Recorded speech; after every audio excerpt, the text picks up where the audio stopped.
Good morning mga ka-Ibon! It's me again, your Madam Ibon na may... Ibon! Hey you guys, what's up? Na-miss nyo ako, no? It's our second vlog for today's episode. So, again guys, thank you so much for those who like, share, and subscribe to my channel. Wow. So, for today's vlog guys, what we're going to talk about is isang parrot as well. Again, oh, naririnig niyo siya. So, clue guys. Itong ibon na to is puti. Yan. Puti siya guys na malaki. Ayan. Malaki siya na may palong. Or sabihin natin crest. Yung crest na to ay kulay dilaw. Ayan.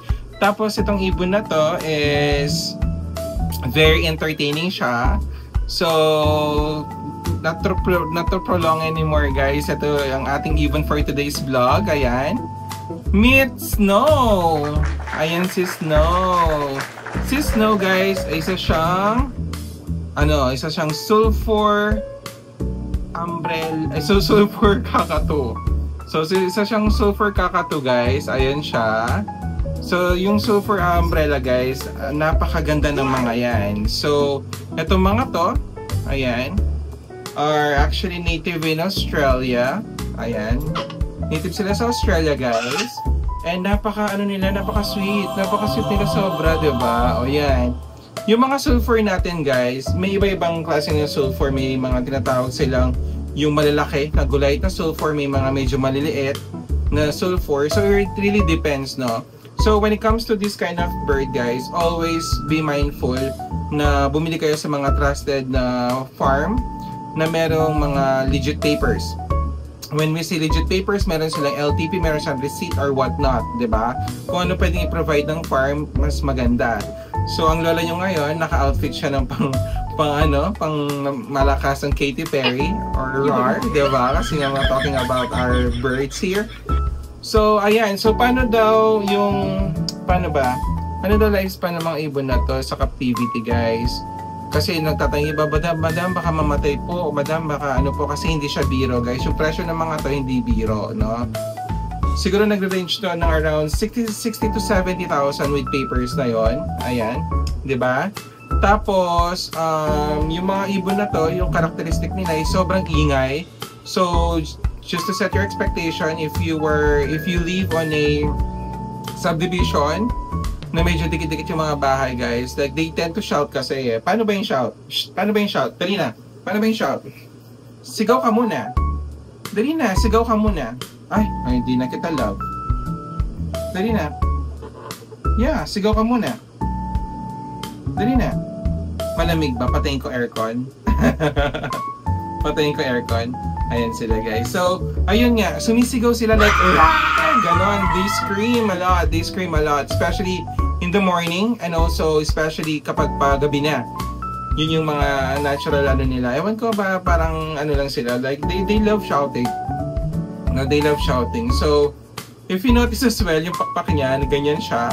Kasi, dati yan naka-clip wing. Ginupitan tong mga to para hindi siya makalipad ng malayo. Kasi indoor itong si Snow. And si Snow, isa siyang, patingin yung eyes mo, Snow, isa siyang cock. Ano na to guys, nasa 8 years old na to, si Snow, and isa siyang cock. Paano malalaman kung cock yung isang sulfur, or isang kakatu? So as early as, sabihin natin, 3 to 4 years old, makikita nyo guys, kapag yung mata nila is almond or medyo mamula-mula, babae yon. Kapag nakita nyo na may eyes nila is solid na black, lalaki yon. But of course guys, I would recommend, but still, yung mga trusted na nagdi-DNA natin dyan, to, kaya na si Kuya Bench, Season, meron din dito sa Porac guys, si Kuya, pangalan kasi nun, basta, lagay ko na lang dyan yung Facebook ni Kuya, yung nagda-DNA dito sa Porac. Meron din sa San Fernando but I forgot his name. So, ayun guys, yung DNA very legit yan. Pero I would say, at least 90% accurate sila. Kasi sometimes guys, may nagmi-miss din sa DNA. Sabi nila, no? Yun yung feedback sa akin. So, ayun nga, pinag-usapan na natin yung gender niya sa eyes. Tapos yung maturity ng ibon naman na to is paano daw malaman kung mature na nga yung kakato. Actually, makikita mo siya sa mga mata niya. Hindi yung sinasabi ko kagaya sa African Grey. Sila is parang mas ano sila, mas paano ba? Ilapit ko yung camera, wait lang na. Sa'yo yung camera mo na, Beno. Ayan. So if makikita nyo, yung sa eyes niya, ayan, yung sa eyes niya, yep. Ayan. Medyo ano siya, medyo marami na siyang kulubot. Tapos yung beak niya din, ayan, medyo marami na siyang powder. Ayan. So, ganyan siya. Ganyan si Snow. Ayan.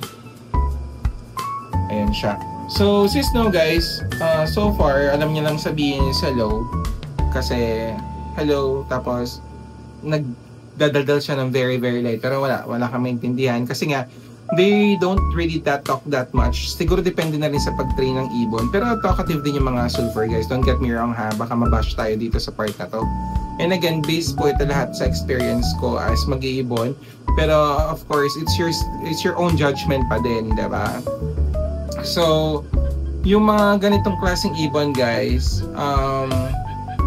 kailangan nila ng attentions every now and then. Attention, affection, yan. Kailangan nila yon. Kasi bakit? Why? They tend to pluck. So prone yung mga umbrella natin sa plucking guys. Actually, most of the birds naman pag yan na bored or na stress, magpa-pluck sila. Like tatanggalin nila yung mga balahibo nila. Like lahat tatanggalin nilang ganon dito sa ano niya. Tatanggalin niya lahat. Diba? Tatanggalin niya guys. Hanggang sa makalbo siya. So sabi nila, paano daw, maayos po ba daw yun? Sometimes kasi if it's an attitude or parang siya na yon, ugali na niya, mannerism na niya, minsan mahirap talaga, mahirap sabihin. Pero kapag naman kunyari ito, nawala ng partner, nawala yung amo niya, or sabihin natin na ano siya, wala siyang laruan sa loob ng cage, wala siyang kinakalikot doon, pwede siya mag-pluck. Yun yung mga possibility guys.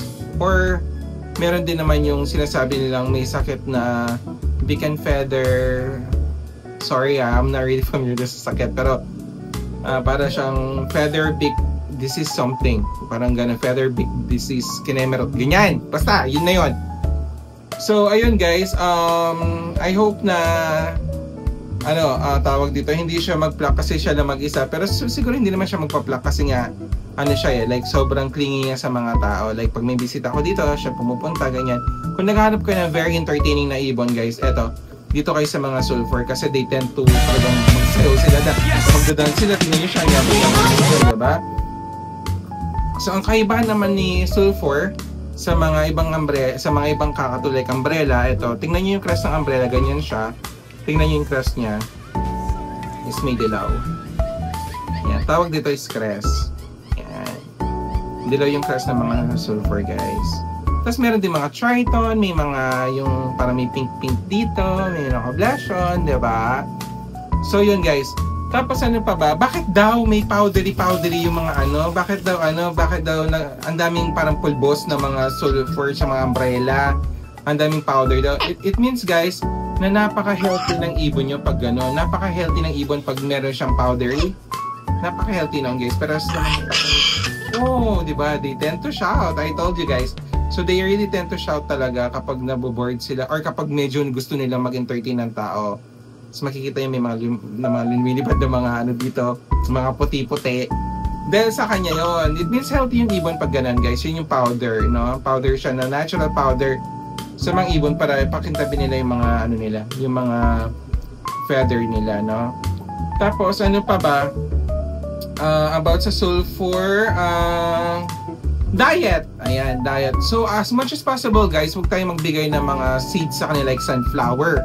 Kasi they love sunflower that much. Gustong nila yung mga seeds guys.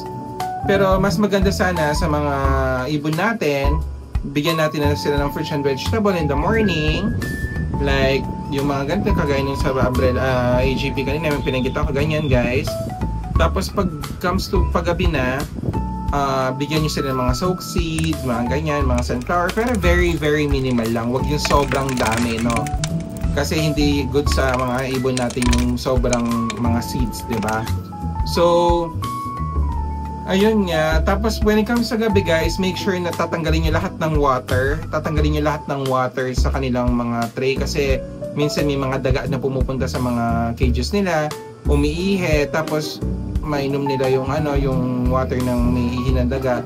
So possible na magkakasakit yung ibon natin, 'di ba? So siguro for now, yun lang. Kung may mga questions kayo about so for kakatu, ayan, so about sa mga ibon, please comment down below and don't forget to like, share, and subscribe na din kay Madam Ibon. Help nyo man ako mag-subscribe naman guys, di ba? Bili mo di ko love naman guys, di ba? So ayun nga, marami pa tayong mga ibon na pag-uusapan guys. So if may mga questions kayo and all, if may nakalimutan ako about this, please let me know para at least masali ko siya sa mga next vlog ko. So again, Snow, tingin ka doon. Tingin ka doon, Snow. So again, this is your Madam Ibon na may ching ching ching ching Ibon. Thank you so much guys. Bye for now. Snow, bye ka muna. Bye bye. Bye.